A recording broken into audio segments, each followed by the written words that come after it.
ఇది veg fried rice అండి. చాలా సింపుల్‌గా ఒక 5 మినిట్స్ లోపల ఒక 3-4 మెంబర్స్ తినగలిగేలాగా నేను కొన్ని టిప్స్ చెప్తున్నానండి ఈరోజు. అయితే ముందుగా నేనేం చేశానంటే, ఒక కప్పు ఆనియన్ ముక్కలు, క్యారెట్ ముక్కలు, క్యాబేజ్, కాలీఫ్లవర్, బీన్స్, క్యాప్సికమ్ అన్నీ కూడా 3/4 కప్పు 3 వంతుల కప్పులో తీసుకున్నానండి. తర్వాత 2 పచ్చిమిర్చి, ఈ కూరగాయ ముక్కలన్నీ కట్ చేసి పక్కన పెట్టుకున్నాను. ఆ తర్వాత ఒక మైక్రో ఓవెన్ సేఫ్ బౌల్ తీసుకొని అందులో ఉప్పు, కారం, గరం మసాలా వచ్చి దీంట్లో మెయిన్ టేస్ట్ ఎలివేటర్ అండి.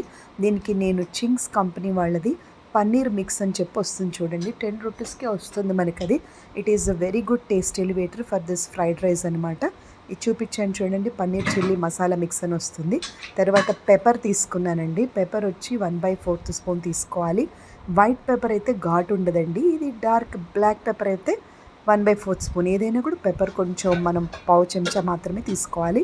తర్వాత ఇందులో నేను సోయా సాస్ 2 స్పూన్స్ వేశాను. Tomato sauce 1 spoon, red chilli sauce, green chilli sauce కూడా ఒక్కొక్క స్పూన్ చొప్పున వేశానండి. ఆ తర్వాత అన్నీ కట్ చేసుకున్న కూరగాయ ముక్కలన్నీ కూడా ఈ మనం ఏదైతే ఉందో ఇప్పుడు ఈ సాసెస్, గరం మసాలా యాడ్ చేసుకున్నామో అన్నిటికీ ఆ కూరగాయ ముక్కలన్నీ వేసి చక్కగా దానికి పట్టించానండి. ఆ తర్వాత ఇందులో నేను కలర్స్ కానీ లేకపోతే టేస్టీ పౌడర్ కానీ అస్సలు ఎప్పుడూ వాడలేదండి. నేను వాడను కూడా. అయితే ఫుడ్ న్యాచురల్ కలరే చాలా బాగుంటుంది. అయితే ఇవన్నీ వేసిన తర్వాత ఇక్కడ ఏంటంటే అండి, first tip, micro oven safe బౌల్లో మనము ఒక 2 స్పూన్స్ కుకింగ్ ఆయిల్ యాడ్ చేసుకొని, నేనైతే ఆలివ్ ఆయిల్ అయితే చాలా బాగుంటుందండి వెజ్ ఫ్రైడ్ రైసెస్కి ఎప్పుడు కూడా. అది మనకు కుదిరినప్పుడు మన రెగ్యులర్ కుకింగ్ ఆయిల్ వేసుకోవచ్చు. నేనైతే పీనట్ ఆయిల్ 2 స్పూన్స్ వేసానండి అవైలబిలిటీ బట్టి.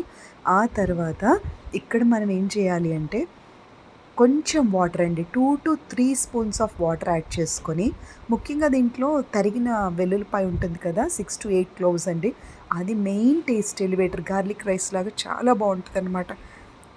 తర్వాత ఇందులో మనము ఈ ఒక 2-3 స్పూన్స్ ఆఫ్ వాటర్ యాడ్ చేసి కూరగాయలన్నీ కూడా కలిపిన మసాలా పెట్టుకొని మైక్రో ఓవెన్ సేఫ్ బౌల్లో గ్లాస్ బౌల్ మీద ఒక గ్లాస్ లిడ్ కనుక పల్చెత్తి పెడితే, మనం వాటర్ యాడ్ చేసాం కాబట్టి వాటర్ వల్ల హై టెంపరేచర్లో ఒక 2-3 మినిట్స్ చాలు. హాఫ్ బాయిల్డ్ అయినా పర్వాలేదు. అయితే అది వాటర్ వల్ల, స్టీమ్ వల్ల మైక్రో న్యూట్రియన్స్ ఏమన్నా ఉంటే ఎవాపరేట్ అయిపోకుండా వెనక్కి వచ్చేస్తుంది బౌల్లో. ఒకటి లాజిక్. లేదు అంటే మనకు కుదరలేదనుకోండి, ఒకవేళ మీడియం టెంపరేచర్లో పెట్టుకొని 2-3 మినిట్స్ మనం పెట్టుకోవచ్చు, సరిపోతుంది. అలా మీకు కుదరనప్పుడు మీరు ఒక పాన్ తీసుకొని కుక్ చేసుకోవచ్చు. ఇప్పుడు ఎమర్జెన్సీలో ఫ్యామిలీ మెంబర్స్ ఎక్కువగా ఉన్నప్పుడు మనకి ఈ లాజిక్ అనేది చాలా బాగా పనిచేస్తుంది. ఎప్పుడూ కూడా మైక్రో ఓవెన్లో ఏంటంటే అండి, బర్న్ అయిన ఫుడ్ ప్రోడక్ట్, అది ఎక్కడైనా కూడా మైక్రో ఓవెన్ కావచ్చు, టవా కావచ్చు, ఫుడ్ ప్రోడక్ట్ బర్న్ అవుతే it is harmful to health. ఇందులో మనం స్టీమ్తో ఉడికిచ్చాం కాబట్టి ఇది మనకి హార్మ్ఫుల్ కాదు.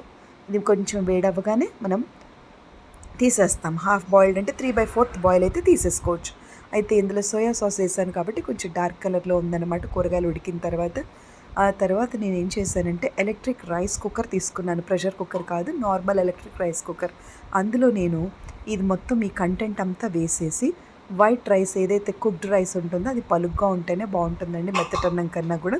దాంట్లో ఆ రైస్ అంతా కూడా వేసి నేను ఒక 2-3 మినిట్స్ కుక్ చేశాను. మ్యాక్సిమం 4 మినిట్స్ అనుకోండి. ఇంకా కూడా కొంచెం వేడిగా కావాలి అనుకుంటే ఒక 4-5 మినిట్స్ మొత్తం. మనకి వెజిటబుల్ కుకింగ్ వచ్చి 2 మినిట్స్, దీని మీద కుకింగ్ వచ్చి 3 మినిట్స్. మొత్తం 5 మినిట్స్లో ఈ రెసిపీ చాలా టేస్టీగా అవుతుంది.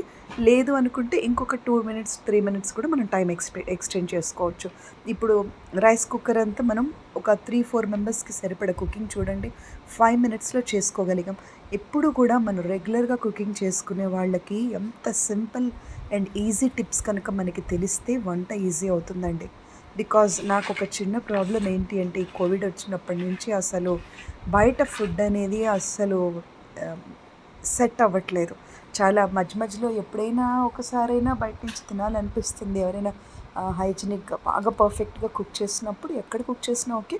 కానీ అవుట్ సైడ్ ఫుడ్ అనేది డైజెస్టివ్ సిస్టమ్కి అసలు సెట్ అవ్వట్లేదు ఎవరికి కూడా. దానివల్ల ఖచ్చితంగా కుక్ చేయాల్సి వస్తుంది. అలాంటప్పుడు ఏమవుతుందంటే అండి, ఎలక్ట్రానిక్స్ మీద డిపెండ్ అవ్వక తప్పటం లేదు. సో మనం వర్క్ ఎంతైనా సింప్లిఫైడ్ చేసుకోగలగాలి.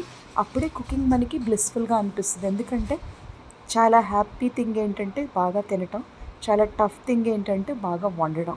సో కొంచెం టేస్ట్ మారినా అదంతా లెఫ్ట్ ఓవర్ అయిపోతుంది కదా.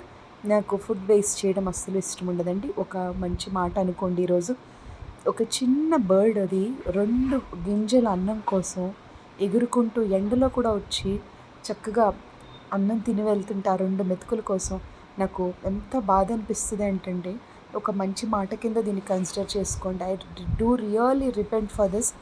ఎంత కష్టపడితే ఆ రైతులు మనకు ఆ అన్నం వస్తుంది. ఆ అన్నంని మనం ఒక 2 మెతుకులు మనం పారేస్తున్నా చాలా బాధ అనిపిస్తుందండి. ఆ 2 మెతుకుల కోసం ఒక చిన్న పక్షి, చిన్న పావురం వచ్చి హ్యాపీగా తిని వెళ్తాయి కదా.